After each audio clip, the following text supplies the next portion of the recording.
This is Dolynny TV, ladies and gentlemen. Welcome back to another edition of Edmonton Oilers discussion here on the channel. As I am dying in here, she is a heat wave down here in southern Alberta today. I think it's pretty much all across Alberta, to be honest with you. It's well, finally summer.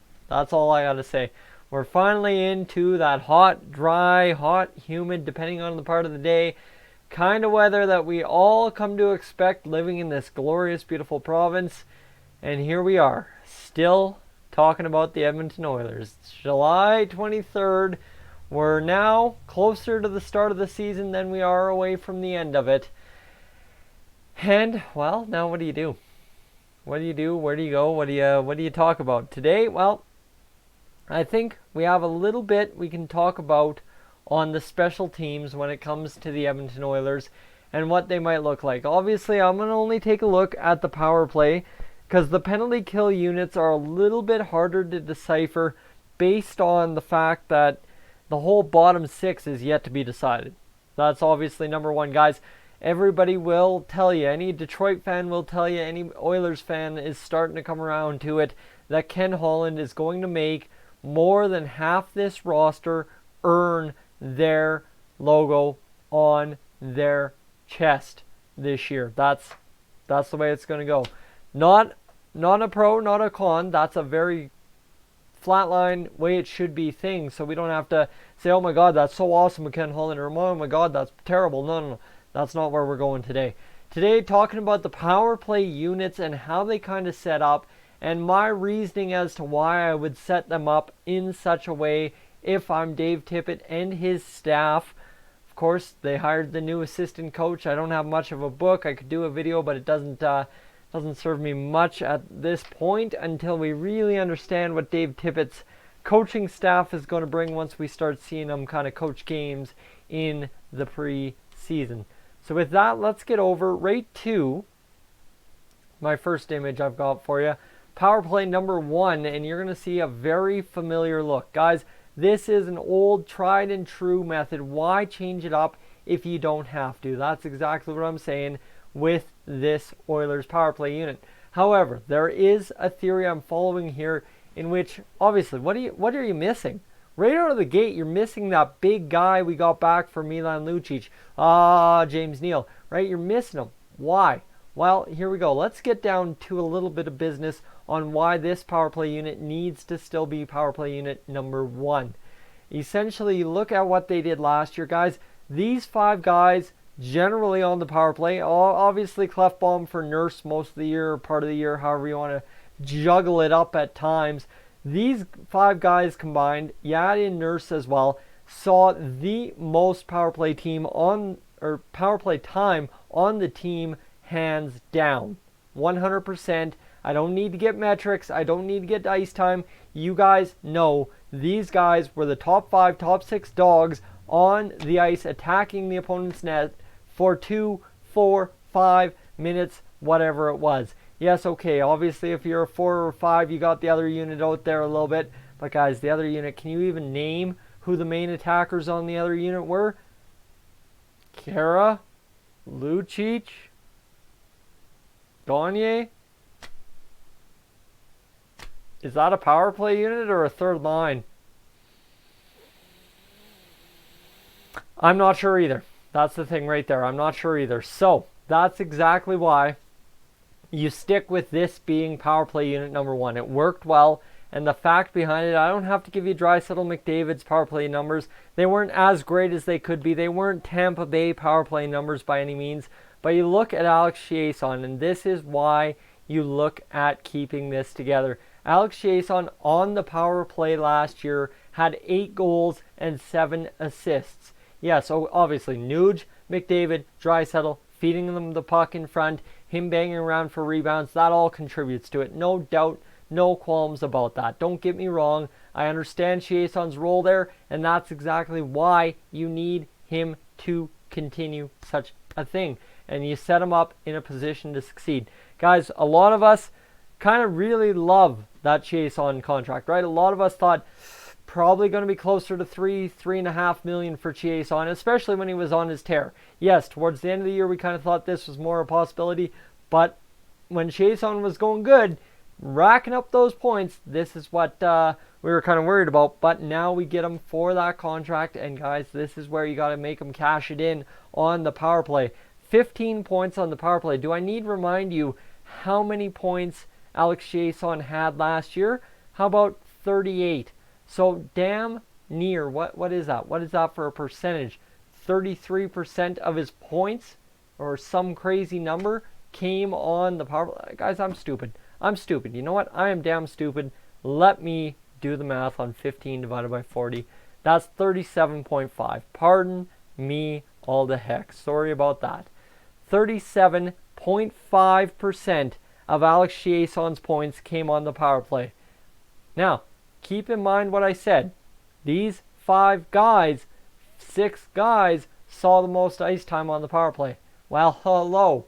What do? You keep them together. That's rant in, rant out. That's as easy as the top power play unit gets. Now, why wouldn't you see Neil on that power play unit? Because for the first time in about 1.5 years, 2 years, the Edmonton Oilers actually have what could be a legitimate, scoring second power play unit. And yes, okay, first off, you're going to rip me because you see Yurko in there. There's a couple of theories as to what Yurko's doing there. I'll let you kind of discuss them amongst yourselves right now, but I'll get to that in a second. Neil and Gagne on that second power play unit. Why? Well, James Neal, a finisher. And if you're going to give him a chance to succeed, if you're not playing him on the power play on top unit, you got to go out there and you got to give him a chance to succeed as the leader. The guy who sets it, places it, scores it kind of deal on that second power play unit. And essentially giving him Gagne, giving him Yurko, whoever you're getting to fill that right wing position, right? You could have Joakim Nygard. You could have anybody there. You could have Gaetan Haas. You could have Jujhar Khaira. Guys, I'm not sold on Tomas Yurko playing on that second power play unit. However, based on his AHL numbers, give him a chance to succeed to start. And this is a very rough guideline. This is essentially what I'd like to see to start camp, right? This is just break camp with this, see what happens, and go from there. You build the second power play unit in camp. The first power play unit, guys, that's not a question. I've already elaborated on that 1,000,000 times over in 5 minutes to start this video. I don't have to go back there. But this second power play unit, the keys that you will have on it are Neil, Gagne, and Nurse. Yes, okay, you're going to argue Neil should be on the top power play unit. He very well could be. I could very well be wrong. However, I see the Oilers being most effective with Neil on the second power play unit, being that guy, leading the charge, putting the puck in the net, and getting that positive momentum the Oilers so often lack when Connor McDavid, Leon Draisaitl, Ryan Nugent-Hopkins, and the boys go off the ice after 1 minute and 30 seconds. That's what the Oilers need to focus on, is getting that positive reinforcement from a second unit that isn't those guys by scoring goals. Simple? I don't think I can make it any more simple than that. Now, yes, okay, Neil, Gagne, Nurse. That's your core on that second power play unit. Easy go.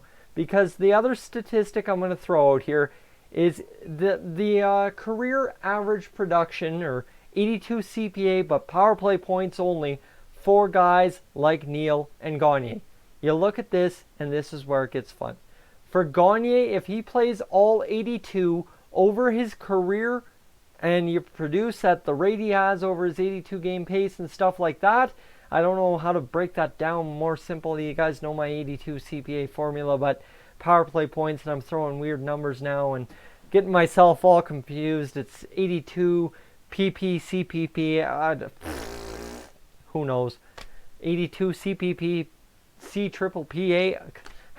Yeah, I'm just messing with you at this point. But that number for Sam Gagne, if he produces on his seasonal average over his career of power play points. That would be 14 points on the power play for Sam Gagner. Guys, if you can imagine the second power play unit basically producing 15 goals extra for the Oilers this year, guys, that's transformative. That's absolutely transformative. I don't even think the second power play unit had 10 last year. I may be wrong, but you take away the top 6 guys, you tell me how many other people scored power play goals for the Edmonton Oilers in 2018, 2019.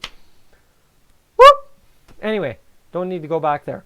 So 14 points for Sam Gagner, and it only gets better with the real deal James Neal. Yes, I've been waiting to use that one for a while. 15.8 points on the power play per season is about James Neal's career average over an 82-game season. There you go. So 15.8, 14. Now you have Darnell Nurse, who had an absolute fantastic year last year on the power play. Suddenly, guys, you're seeing where I'm going. It makes a lot more sense. It's then you fill that second line, right wing, left wing, whatever you want to do, and the second pairing, whether it be Jones or Persson or Larson or somebody, you fill that out in camp. And that's where you go round the edges and you make a nice symmetric circle and something that produces for the Edmonton Oilers. Something that brings that positive reinforcement that we can do it without Connor McDavid and Leon Draisaitl on the ice on a power play. And that's, for the first time in 2 years, why I feel a little bit confident about the Oilers' power play going even higher than its current ceiling has it tapped at. So guys, that's my thinking. Do you think I'm right? Do you think I'm wrong?